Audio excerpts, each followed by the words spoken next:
In a palace where the galaxy's most powerful beings gather, one simple sip from a human canteen will stop the court in its tracks and change everything. The moment the transport pod doors hissed open, he stumbled onto the polished floor of the alien palace, squinting as if the light itself were a living thing, teasing his human eyes. He had imagined grand halls before, sure, in textbooks, holovids, and the occasional overdramatic dream after staring too long at star charts, but nothing had prepared him for this. Columns taller than skyscrapers spiraled toward a ceiling that seemed to pulse with a slow, breathing light.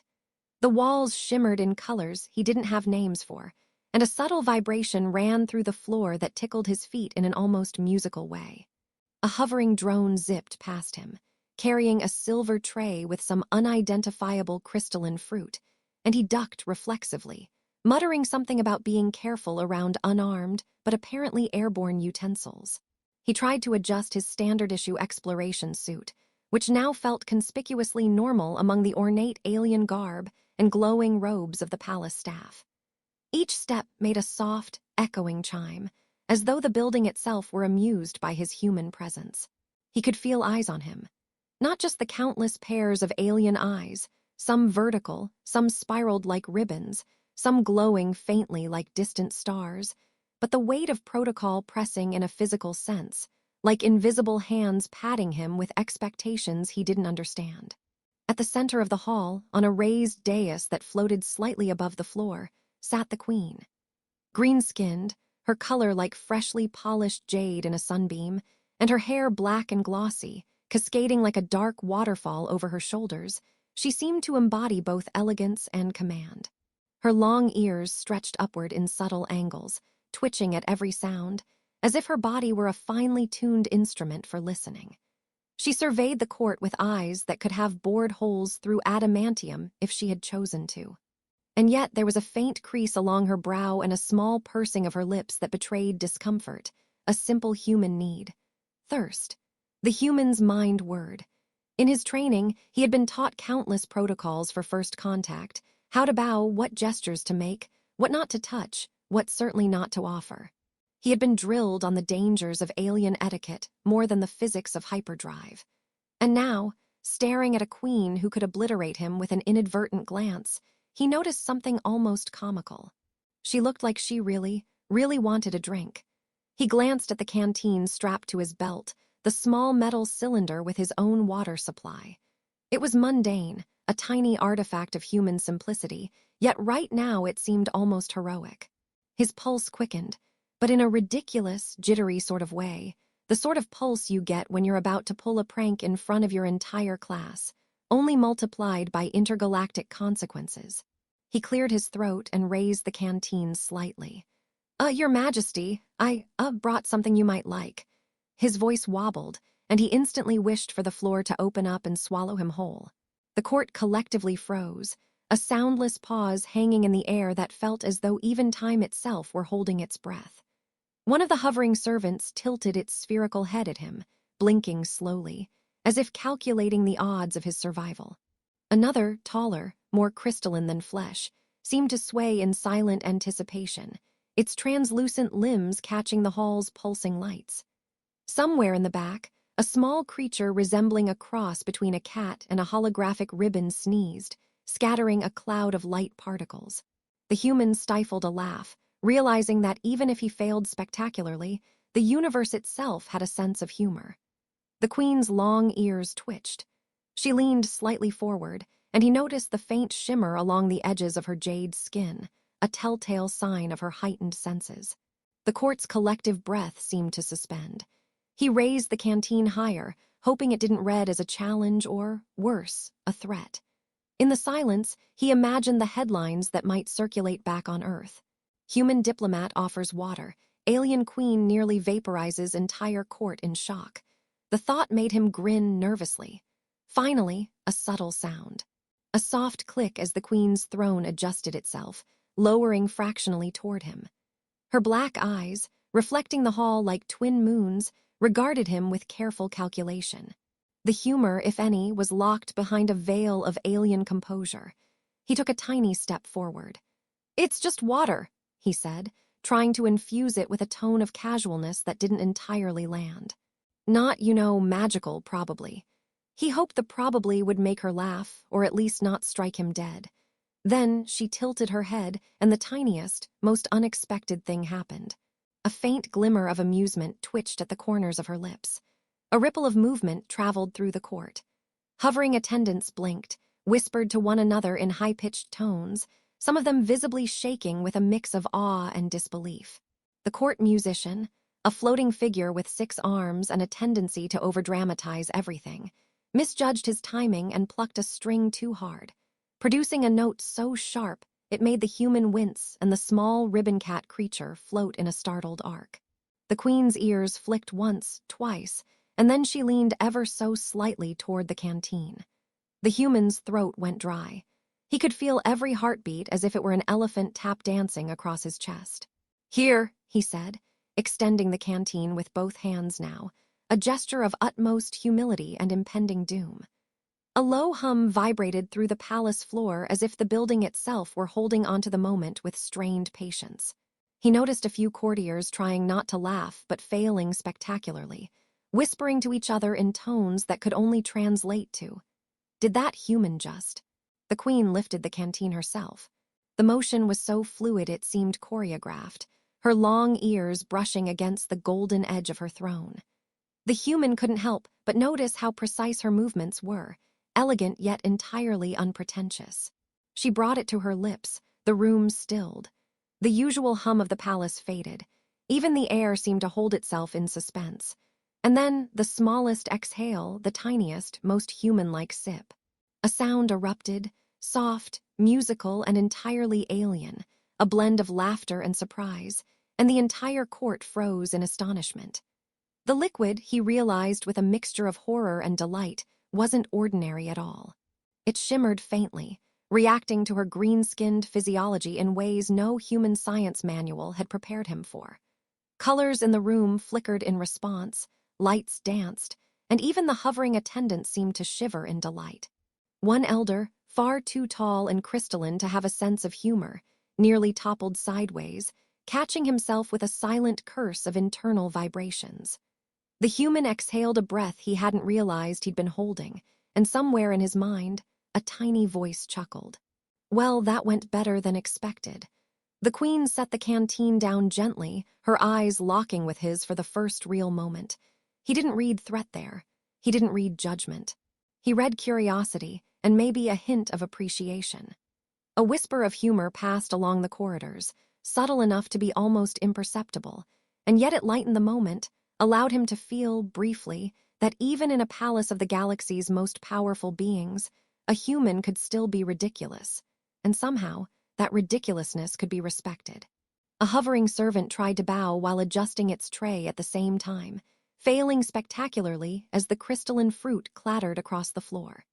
The human couldn't suppress a laugh, which earned him a sideways glance from a court musician whose 6 arms tangled in midair, producing a string of discordant notes. The queen's long ears twitched in rhythm with the sound, and the smallest, almost imperceptible curve formed on her lips. That curve was enough to tell the human that his presence, his awkwardness, and yes, his humor, mattered in ways he was only beginning to understand. And so, amid the opulent lights, floating courtiers, and vibrating floors of a palace far from Earth, a single human stood, slightly off balance, slightly terrified, and entirely aware that one small gesture, one sip, one laugh, one glimmer of shared humanity, had begun to shift the course of the room, and perhaps, in ways unimaginable, the galaxy itself. The sound of laughter, muted and careful, threaded through the hall. Even the ribbon-cat creature, floating gently above a spilled shimmer of holographic fruit, seemed to snicker. It was, in every sense, the beginning of something extraordinary. The aftermath of the canteen incident was more chaotic than anyone could have anticipated, though no one dared call it that aloud.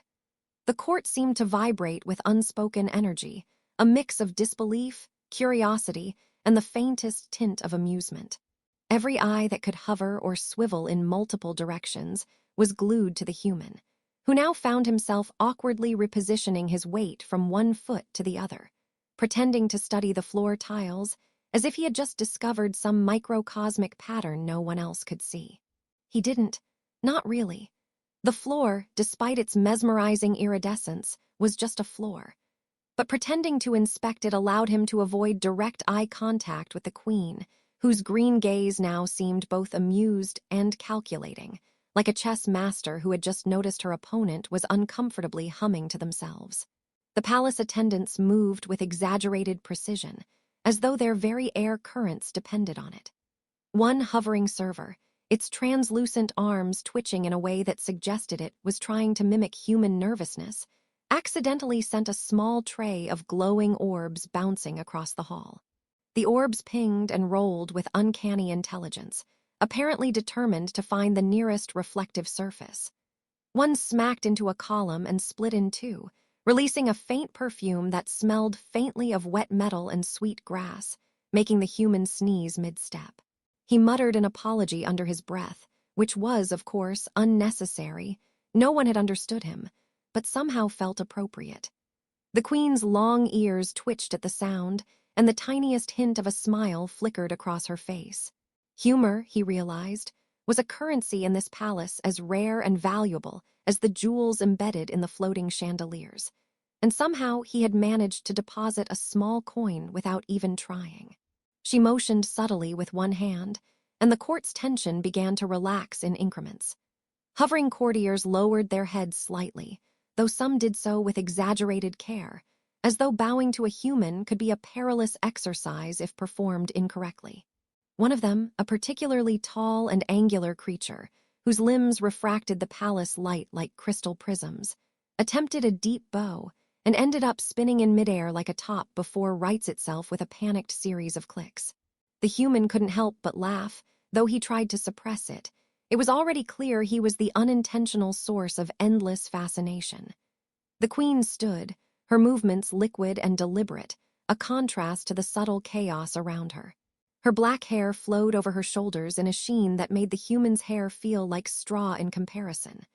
She held out her hand, palm open, and a small orb of light levitated above it, pulsating gently.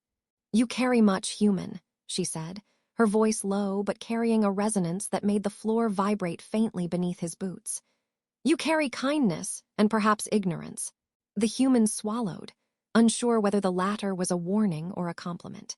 He opened his mouth to reply, but a small hiccup of energy from the hovering chandeliers made the words fizzle in the air, dissipating harmlessly as if the palace itself had decided it wasn't ready for human commentary yet.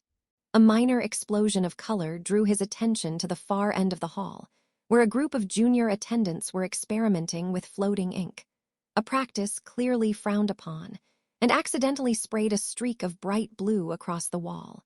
The queen's ears twitched once, and a small, almost inaudible chuckle escaped her lips. One of the attendants, a gelatinous figure whose translucency made it impossible to judge its exact size, attempted to cover the ink streak with a hovering cloth but ended up smearing it further. The human shook his head, smiling despite the absurdity, and thought maybe, just maybe, aliens were as prone to clumsiness as humans were. "Come," the queen said, motioning toward a narrower corridor beyond the hall. She walked with grace, her long ears angled slightly backward, as if guiding her through an invisible stream of energy. The human hurried to follow, careful not to trip over the undulating shadows that danced along the floor. "You will understand the hall soon," she said, "but first you must witness the ceremony." He raised his eyebrows. Ceremony? He had imagined solemn rituals with hovering torches and alien chants. He did not imagine what he actually saw. The corridor opened into a vast chamber, circular in shape, with walls that glimmered like liquid metal. At its center was a platform, translucent and slightly vibrating, and the air above it shimmered with tiny motes of light, orbiting one another in hypnotic patterns. The queen gestured for him to stand beside her, which he did, careful to position himself where he wouldn't block her view or get in the way of the orbiting particles. "The ceremony," she said, "is a demonstration of equilibrium, balance in thought, action, and spirit." He nodded, pretending to understand, but his mind wandered briefly to imagining what it would take to balance a latte on a hoverboard without spilling it. A small laugh escaped his lips at the thought, earning a raised eyebrow from the queen and a subtle shake of her head. Humor, it seemed, could be dangerous when misinterpreted, but right now it seemed tolerated. The energy above the platform began to coalesce into shapes, forms that twisted and reformed in endless patterns, like a visual symphony conducted by invisible hands. He realized that every particle, every mote, responded not only to the queen's presence, but also to the subtlest motions in the room. A careless wave of a hand could send the patterns spiraling out of control. He watched, fascinated, as a minor shift in his posture. A nervous cough, a step backward, made a ripple across the platform, a tiny dance of color that ended in perfect symmetry. The queen's ears twitched at the display, and she smiled faintly. A whisper ran through the attendants. Some began adjusting the positions of hovering crystals, recalibrating the delicate dance of lights. One crystal, smaller than the human's fist and shimmering in green and violet, wobbled dangerously, and he moved instinctively to catch it. But the orb zipped past his outstretched hands, bouncing off the platform and emitting a soft, musical ping. He froze, embarrassed, as the queen's eyes, black and impossibly deep, assessed him. Her lips twitched. The hint of a smile returned. "You are observant," she said, her tone light but layered with meaning. "And clumsy. Both qualities are necessary." He nodded earnestly. "Yes, Your Majesty," he said, unsure whether she expected him to continue. I mean, I try to be careful." She inclined her head, as if granting a small measure of approval, and motioned for him to step closer to the platform. Particles of light danced higher now, forming intricate spirals, arcs, and looping shapes, each responding to the energy in the room. The human could feel it in his chest, a vibration not unlike a deep hum, and it made him want to laugh, sneeze, and cry all at once. The queen reached out, brushing her long fingers through the particles. They split and reformed, some settling into stable orbits, others spinning freely in chaotic freedom. "Balance," she said again, "requires understanding the small and the great." Her eyes flicked to the human, and for a moment he thought he could see something almost human in her gaze, a hint of appreciation, of acknowledgement. A sudden pop echoed as one of the floating crystals released a burst of light, momentarily blinding him. He blinked and laughed nervously, muttering something about first-day jitters. The queen's ears twitched, and she emitted a soft, melodic chuckle. "Humor," she said, "is a stabilizer when used wisely." He nodded, grinning. Somewhere behind them, a drone lost control and performed an accidental mid-air pirouette before colliding gently with the wall. The sound was a ridiculous, metallic squeak, and the human couldn't help but double over laughing, earning a small shake of her head. The ceremony continued, particles weaving patterns that seemed to tell stories of the galaxy's past, present, and possibilities yet to come.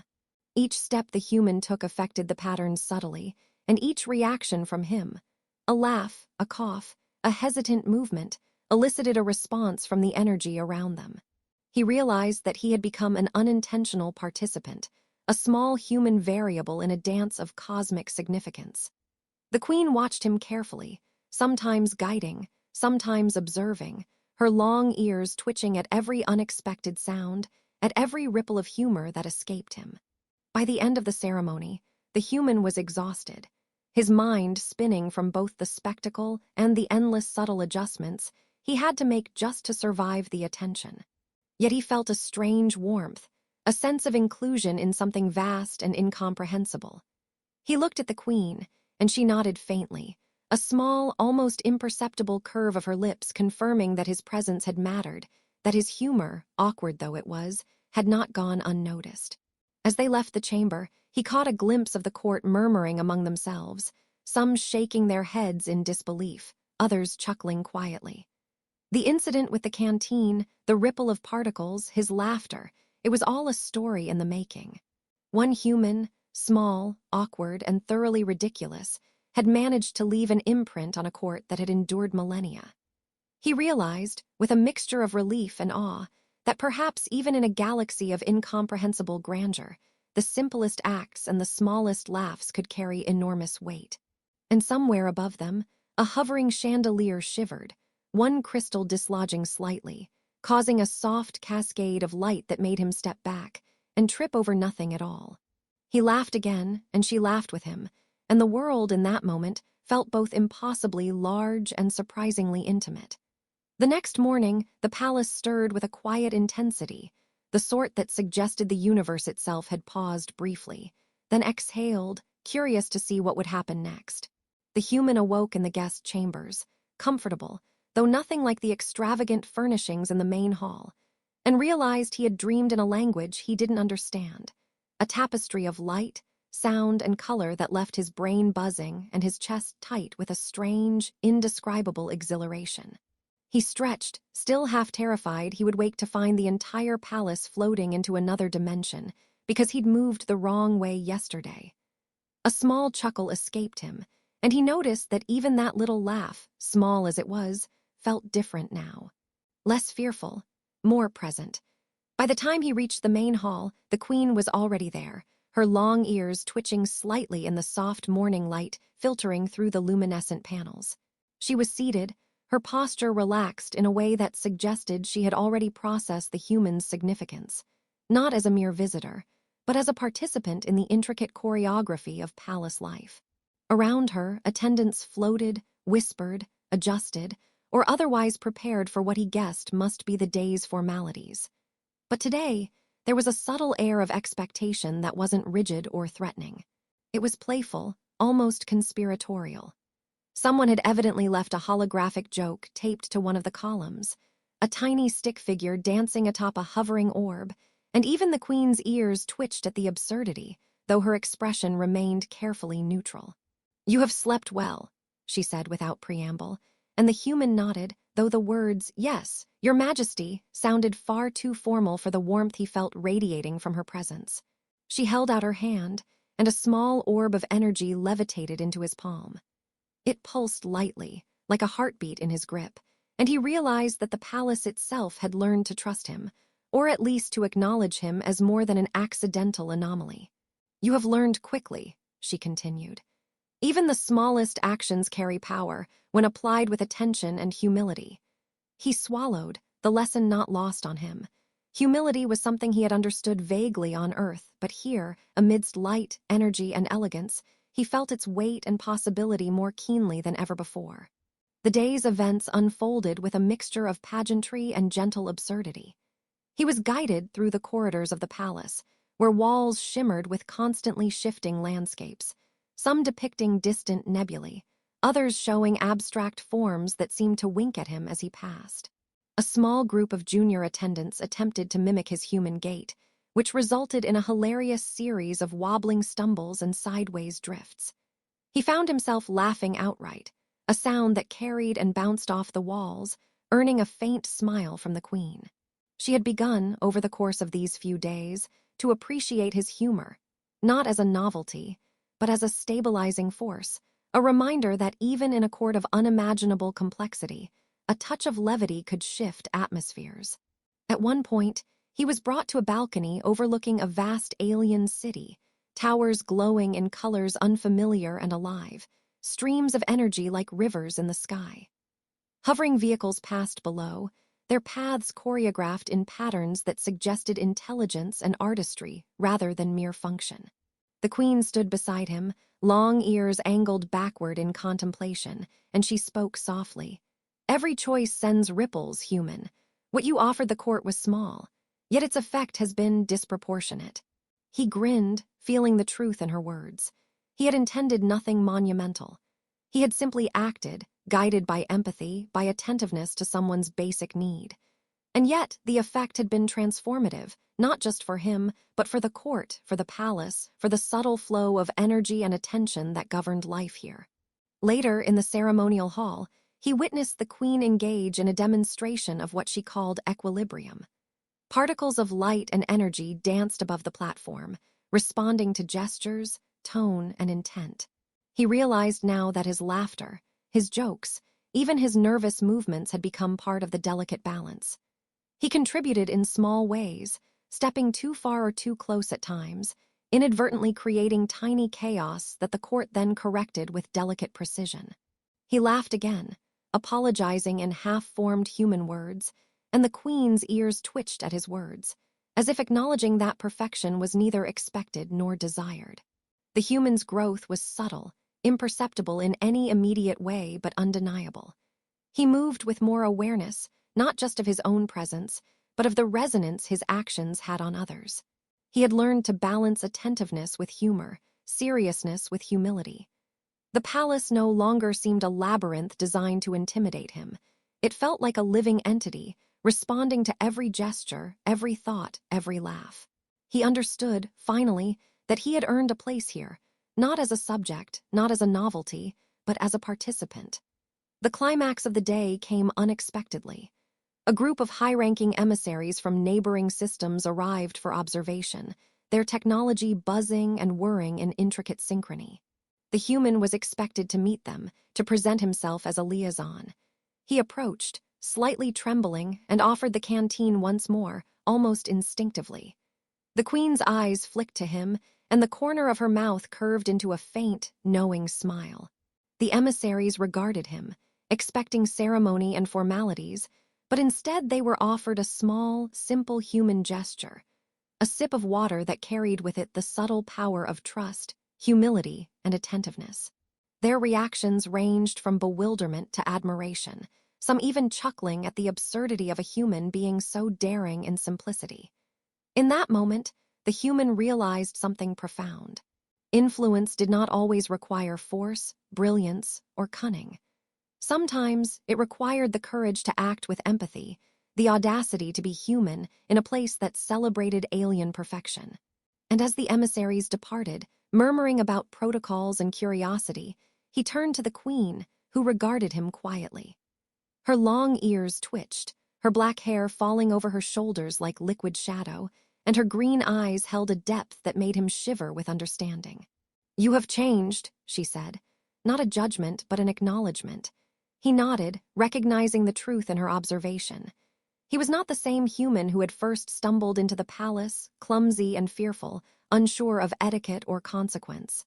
He had grown, not just in courage, but in perception, in humor, in the subtle art of interaction that transcended language, culture, and species. He had learned to navigate absurdity without losing dignity, to act with empathy without overthinking, and to find laughter in moments that could have been terrifying. As the sun, or whatever celestial body cast the shimmering light onto the palace, shifted across the sky, the human walked with the queen back through the halls. Hovering attendants adjusted in his presence, minor accidents happened that elicited small chuckles, and even the palace itself seemed to pulse more gently, as though approving of the harmony that had settled. He glanced at the floating crystals, the dancing lights, the subtle chaos corrected by careful hands, and realized that life, even in its most alien form, was not unlike human life. Unpredictable, often humorous, occasionally messy, but full of moments where a single gesture could ripple outward in ways unimaginable. The queen stopped at the edge of the main hall, her long ears twitching slightly, and offered a small nod. He understood the gesture perfectly. It was permission, acknowledgement, and quiet gratitude all at once. He smiled, a full, unself-conscious human smile, and felt a sense of closure that was both simple and profound. He had entered the palace as an outsider, a curious observer, and through small acts of attentiveness, humor, and courage, he had left as someone woven into the tapestry of its life. A final ripple of laughter passed through the room, this time from the human, from the queen, from hovering attendants, from creatures small and strange. And it was a sound that carried weight, warmth, and possibility. Somewhere, a crystal chimed, the particles above the ceremonial platform shimmered in harmony, and the palace seemed to hum a quiet, satisfied note. The human realized, finally, that even in the vastness of the galaxy, even in the complexity of alien hierarchies, the simplest gestures mattered most. Empathy, humor, attentiveness, they were not just human traits, but universal tools for connection. As he turned to leave the hall, he paused briefly, looking back at the queen. Her gaze met his, a silent promise that this was not the end, but the culmination of a journey he had begun almost by accident. And for the first time since arriving, he felt fully present, fully alive, and fully at peace with the knowledge that one small act, a canteen, A sip, a laugh could shift not just a hall, not just a court, but perhaps even the universe in ways he would only discover later. He stepped forward, and the palace, ever alive, seemed to acknowledge him with a faint, approving pulse. The human smiled, his heart